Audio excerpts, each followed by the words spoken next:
It's your day in tech history, and it's brought to you by our friends over at Carbonite, where you can get a 15-day free trial by going over to geekazine.com/carbon-free.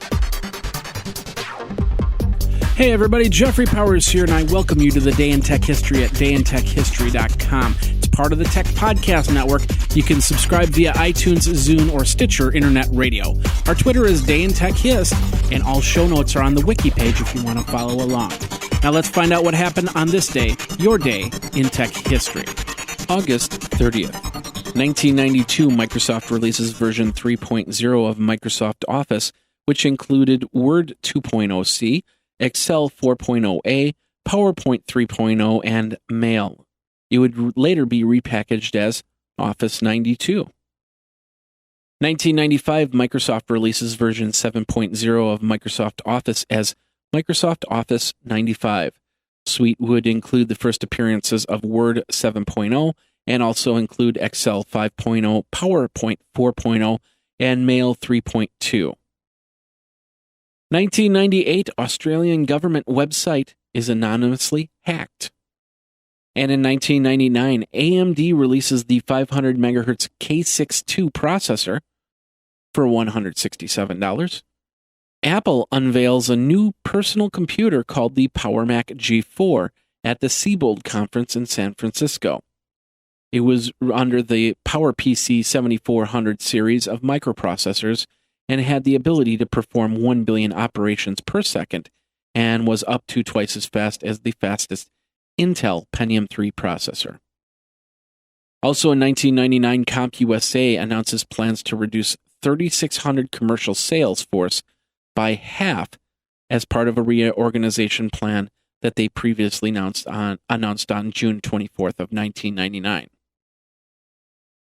Microsoft shuts down its Hotmail free email service for approximately 2 hours, comes after receiving confirmed reports that hackers breached some of the service's servers by entering Hotmail's accounts through third-party internet providers. And the United Lone Gunmen break into the ABC newscast.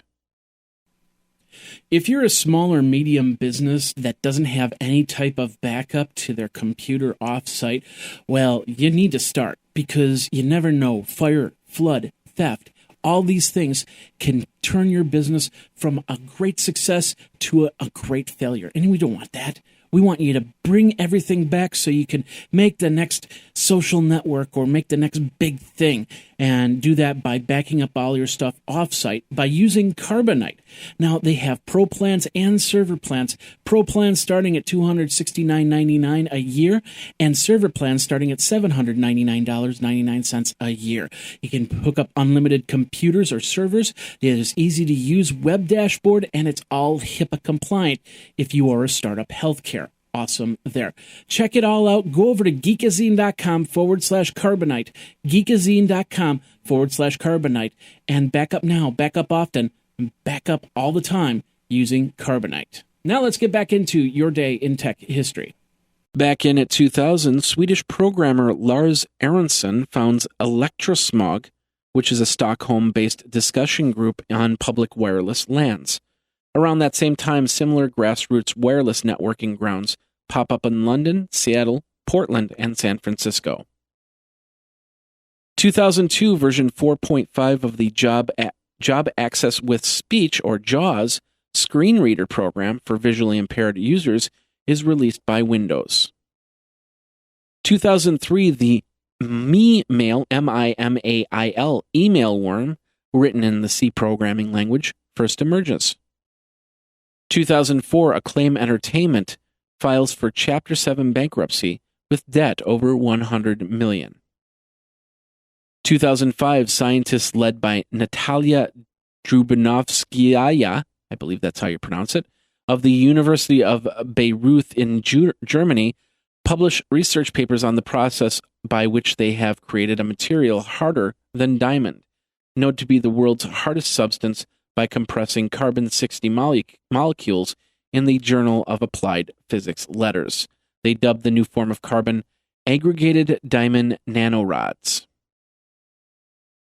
2006, Tandberg Data, which is a Norwegian manufacturer of data storage products, announces that they're buying the assets of the Exabyte Corporation, a manufacturer of magnetic tape data storage, for $28 million.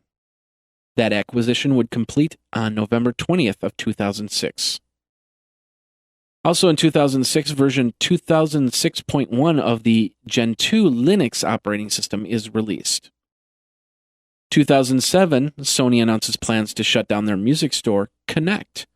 Customers would still be able to access the music until the end of 2008. Microsoft settles a patent dispute with EOLAS. The patent allows IE users to separate apps and plugins like Java. And Swedish security consultant Dan Egerstad uses an unnamed vulnerability to obtain the usernames and passwords for up to 1,000 email accounts of government employees around the world. He was working on an experiment and came across the vulnerability by accident. 2008, after Senator John McCain made his choice for vice president in Alaska, Governor Sarah Palin, Wikipedia gets overflooded with edits to Governor Palin's wiki page. And Facebook launches the live feed to counter friend feed's live updates page. How futile that ended out to be. Because Facebook now owns friend feed. Anyway. 2010, Microsoft launches Bing for Android phones. And that's your day in tech history. My name is Jeffrey Powers, www.dayintechhistory.com. All the show notes are over at wikizine.com, Geekazine's wiki. And of course, you can like the Facebook page and follow Twitter at Day in Tech Hist. Until tomorrow, take care. Day in Tech History is copyright 2014 JMP Enterprise and Geekazine.com.